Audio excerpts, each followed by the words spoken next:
Welcome back to the podcast. So, what you just heard, contrary to what you may be believing, is not the sound of children being set on fire. That is the sound of the kids in the schoolyard right behind where I live. And trust me when I say that there is an acquired art that happens when you move next to a schoolyard. Because at first, when you go to look at a place that you want to live in, you don't necessarily go during school hours, right? Like evenings, weekends, that kind of thing. So, I knew that I was moving next to a school, but I didn't quite know exactly what that entailed. So for those of you who know me from virtual classes that I give online, you're familiar with that sound because very often I'll be giving a meditation class or a yoga class or whatever.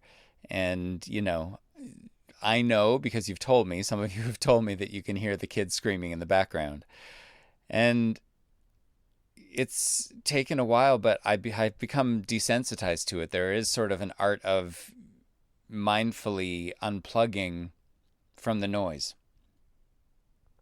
And that meditation that I alluded to, I think in one of the last episodes, the episode that I recorded when I was in Costa Rica, that meditation of sitting back and suspending judgment and telling myself that I'm not here, that whatever my awareness can perceive is simply the evidence of life going on.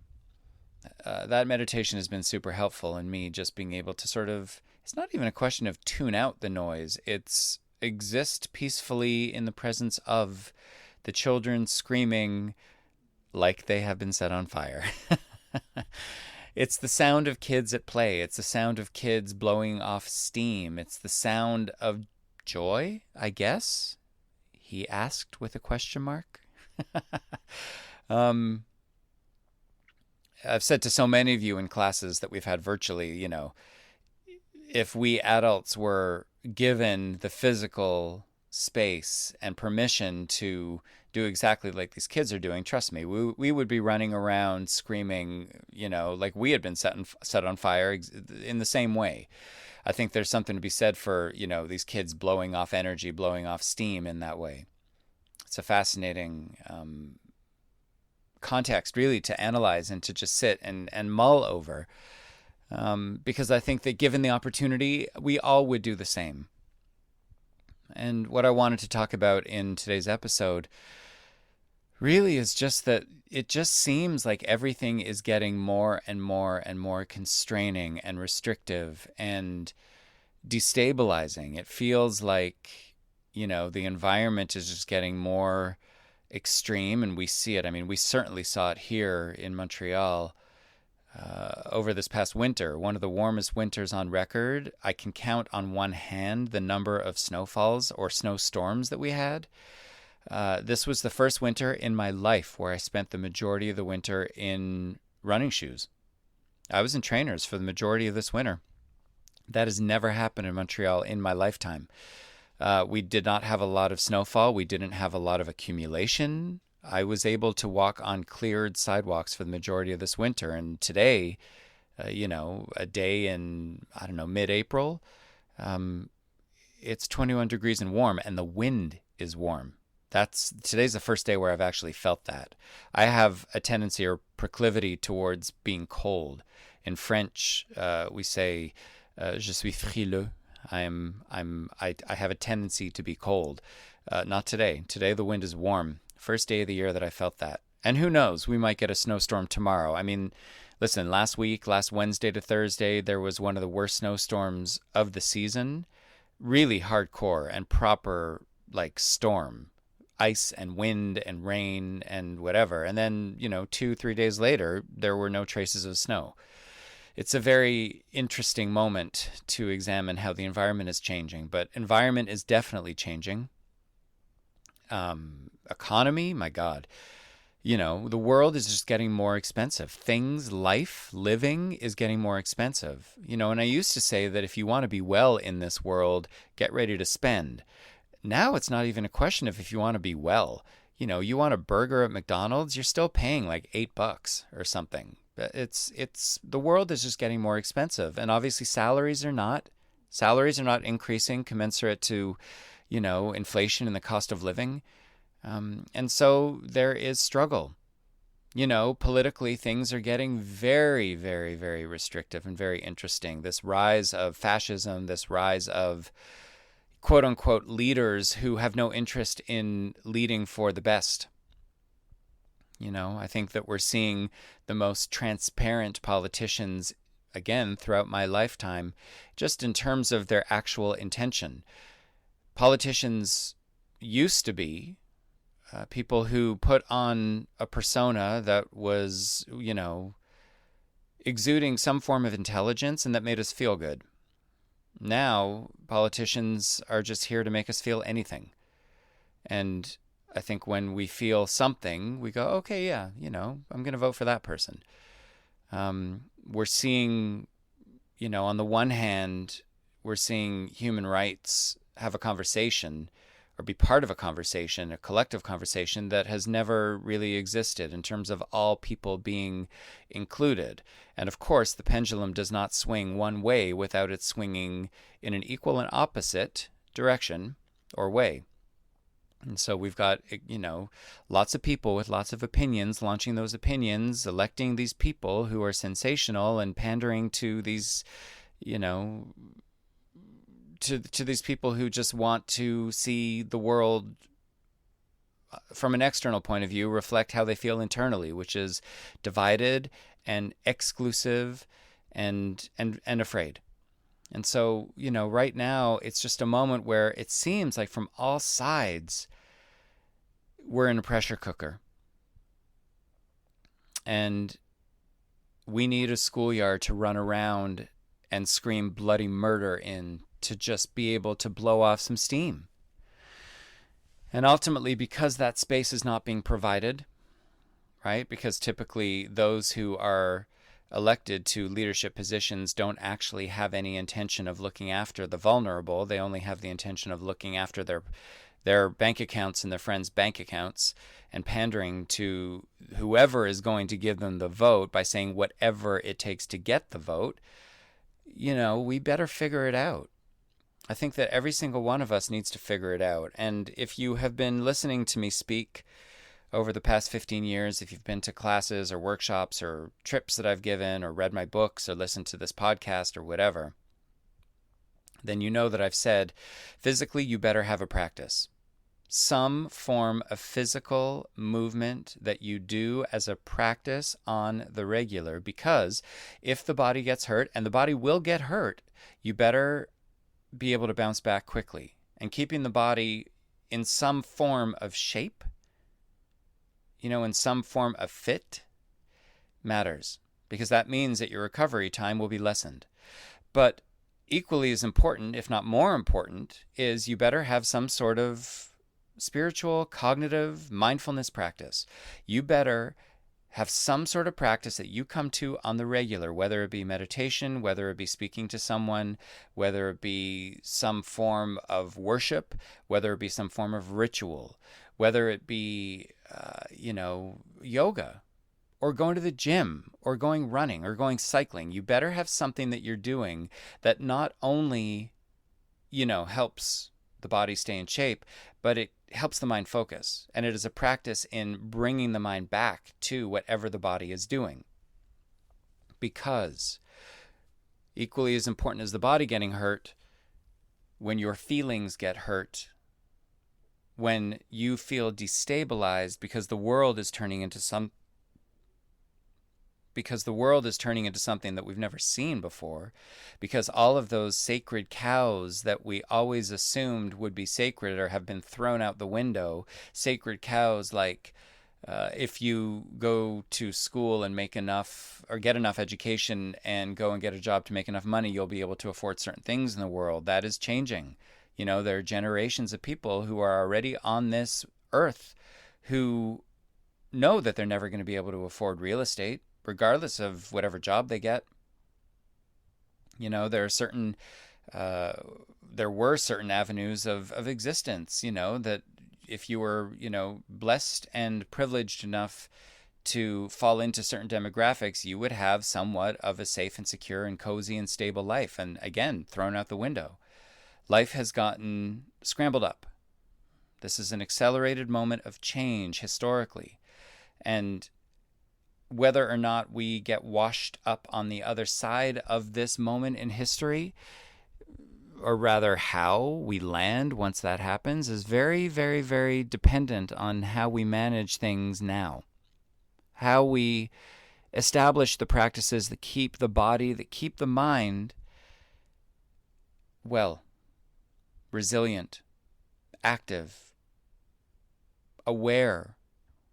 We want to be able to keep moving the body so that if it gets hurt, we can keep moving the body and protect the part that's been hurt, so that gradually, with the rest of the body in mobility and function, that part that has been hurt can come back and join the rest of it. We haven't been taught, as you've heard me say for years, we've never been taught to deal with looking in the mirror and feeling shitty about ourselves. We haven't been taught to deal with someone breaking up with us, or the failure of a relationship, or the death of a friendship, or the death of a loved one, or a diagnosis, or, finances being tight, or politics getting very scary, and all of a sudden realizing, wow, maybe I'm not so safe. Maybe I'm not so secure. Maybe life isn't this easy avenue that it has been in the past. And the fact of the matter is, and I said this at the beginning of the pandemic, I thought one of the greatest things about the pandemic was it reminded all of us that we are a lot closer to homelessness, to poverty, to illness than we have been led to believe and than we have allowed ourselves to believe, because we have constructed these lives of privilege and of abundance. We've got these walls around us and these roofs over our head, and we've never questioned, well, some of us anyway, have never had to question where the next meal is coming from, and if the people who we love will be there when we need them. And listen, I think that the tragedy of life, which is also the blessing of life, if you can look at it through a different lens, is that yeah, we are vulnerable. And yes, there is suffering. And you can buy as many properties as you want. You can, have as many things as you want. And you can have the biggest social media accounts or have the most successful businesses. That doesn't change the fact that you are navigating the world in a human body. And that shit is vulnerable. All right? It is fallible. There will be for every single one of us a day of reckoning when the body does not respond the way it has responded in the past and the way we need it to respond in order to stay in this safe area. And we are not given a schoolyard to run around and freak out in. And so what's happening? We're using the world as that playground to run around and freak out in. And we are vomiting our fear onto each other. And it is coming out in the form of the trauma that landed on us. So when we felt othered, when we were made to feel like there was something wrong with us, boom, that lands as trauma, and that comes out all these years later, othering other people, making them feel like they're not okay, like there's something wrong with them, like they've got to second guess how they are naturally. And all we're seeing around the world right now is this tsunami of trauma and shame slinging and blame slinging. And ultimately, that's not what we need to get ourselves onto the other side of this accelerated moment of change in history so that we end up landing on our feet. I believe that we are going to get through this by taking care of each other, by standing up for those who are being stampled on. Stampled? Is that even a word? Trampled. Stamped and trampled is now stampled. I've just created that word. Use it. Go forward with it and allow it to multiply. We need to really focus on these practices that are going to keep us well throughout this, because there are going to be moments where people are going to try to launch their unwellness, their illness, their dis-ease onto everybody else. And trust me, it's going to get very, very hardcore over the next few years, because I believe politically, especially in North America, we are going to be seeing a shift from the left to the right. We're going to be seeing bullies step into powers of position, possibly again. And ultimately, listen, we have to be aware of all these things, and we have to take it all with a grain of salt. We have to remember that everything is in a constant state of transformation. Nothing is one thing for very long. Most importantly, we have to take care of ourselves, mind, body, spirit. We have to take care of the people around us who we see are suffering. We have to take care of the children. Because trust me, when you look at teenagers today, they are being given a vision of the future that is beyond bleak. There's no real direction. There's no real hope. Again, all those sacred cows that we had growing up are not available to them. And so we need to take care. We need to come back to mindfulness practices. We need to come back to any practices that help us reset, bring back to default settings the nervous system. We've got to recognize this as a nervous system moment. This is about something destabilizing us, activating, or not activating, but stimulating the parasympathetic nervous system.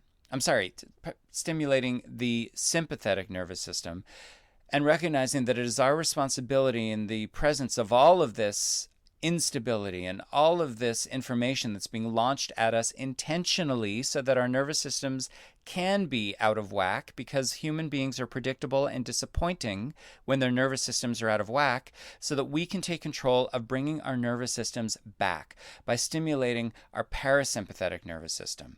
All right, this is very much about recognizing that we need calm, we need quiet, we need ease, we need space so that we can process. It cannot just be one thing after another being volleyed at us.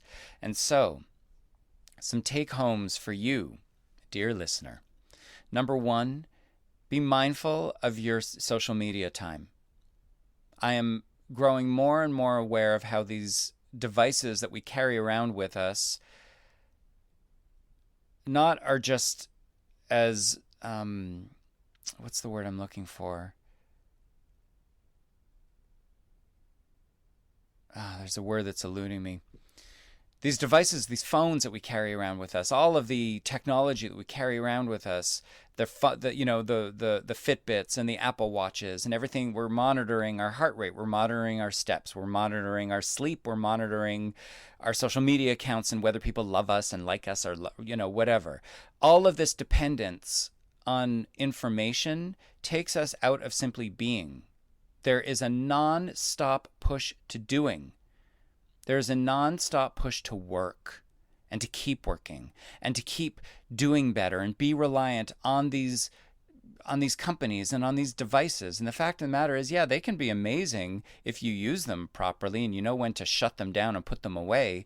But, in a moment in time where things are feeling more and more unpleasant, we are turning more and more to technology as a distraction. We're being led to ADD and ADHD so that we don't focus on one thing for very long, because if we focus on one thing for very long, it's so unpleasant. How are we meant to deal with the emotional overwhelm? Number one, limit your access to technology. Number two, find your people. Find the people who agree with you that these are tactics that need to be done, and agree with them that you need to turn to each other. We need each other. We need to start relying on each other.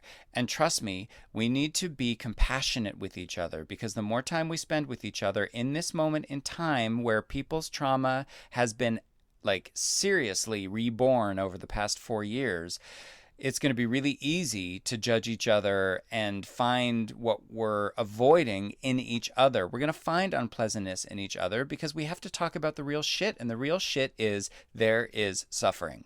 So find your people, speak with your people, allow certain rules to exist between you and them in terms of how you're going to exist with each other, and what will be allowed. Compassion needs to lead. We need to be forgiving with each other, and we need to understand that no one gets out of this experience of life unscathed. And so we need to listen and be there for our friends. They need to be there, listen, and be there for us. We need to have these conversations. So number one, limit your, access to technology. Number two, find your tribe. Okay, without wanting to sound cheesy, find your tribe and make sure that you establish rules so that you are there for each other when it matters. Number three, all the stuff that's going to be fed your way through all of the information, right? Like through like politics and economy. Take this all with a massive grain of salt. And I know that's easy to say and not so easy to do, especially when you feel like your rights are being stampled on. I was going to say it again. But the fact of the matter is, or rather I did say it again. The fact of the matter is that a lot of the stuff that gets thrown into the zeitgeist by politicians and by lobbyists in order to change collective behavior, a lot of that stuff doesn't actually end up affecting us. Now, I want to be really clear when I say this. Absolutely, what politicians do and what politics do polarizes and does end up hurting people, 100%. The fear of something is worse than the something. Wait to get there, and if there's something that requires us intervening and stepping up and getting loud and perhaps getting governments taken out of positions so that other governments can step in, then we do that. But recognize that the anticipation of something horrible is worse than dealing with something horrible. We are so afraid of what might happen that we forget that we have handled every single thing up to this second, and we will continue to do so as long as we inhabit these bodies. So just keep it in the back of your mind. The stuff that that politicians are throwing our way to try and scare us, economy, all that stuff, take it with a grain of salt. We have gotten this far. We will continue to make our way forward. We are only going to be able to do that by being there for each other. Next point, fourth point, be kind. For fuck's sake, be kind. It's so easy for us to unconsciously vomit our trauma onto other people because that's what trauma is. Trauma is the unprocessed fuckery that has happened to us, that comes out of us. And listen, there's so much more I can say about trauma. I don't want to be irresponsible when I talk about it. But again, trauma is not the incident necessarily that has occurred. It's the meaning that's been given to the incident and all the fallout that has elicited. That fallout stays with us and it comes out of us. We pass it on to other people unconsciously or consciously and not giving a fuck. The fact of the matter is, let's set an intention to be kind. Be kind to each other. Be compassionate to each other. Yeah, there's a lot of different types of people in the world today who are much more vocal and much more present. Just because we don't agree with them, just because we don't necessarily understand where they're coming from or what their reality is, doesn't mean, A, that they're wrong and we're right, B, that we have the right to judge them or say anything to them to make them feel like they are less than. All right, everybody is doing their best to survive in today's world. It's already difficult. Why would we make it more difficult for other people? Basically, this episode is a call to peace. It is a call to calm. It is a call to recognizing that this moment in time is not an easy one, but it is up to us to stay the course, to be there for each other, to find our practices so that we can stay well throughout this moment, so that we end up well on the other side of this moment, and ultimately to make sure that we are doing for ourselves what only we can do for us. So, listen. I want to hear what your reality is today. What are your fears? What are the things that are causing you stress, causing you anxiety? What, where is your mind tilted towards that you have trouble getting it out of? Because ultimately, coming back to some sort of mindful space is exactly that. It's getting your mind out of these spaces of anxiety, these spaces of, sympathetic nervous system stimulation. All right. So feel free to reach out. Let me know how you have been navigating this moment in time, and understand that we are all here in this together. The only way we are going to get through this as unscathed as possible is together. And I'm not trying to kumbaya the shit or gaslight anybody into believing that we're all running out hugging trees and, granolaing it up. Not that there's anything wrong with any of that, but I understand that people hearing these words might think, oh yeah, okay, whatever, and then dismiss. Fact of the matter is there's nothing kumbaya about what's going on in the world right now. And the other fact of the matter is that, I could talk about mindfulness and wellness and spirituality until the end of time.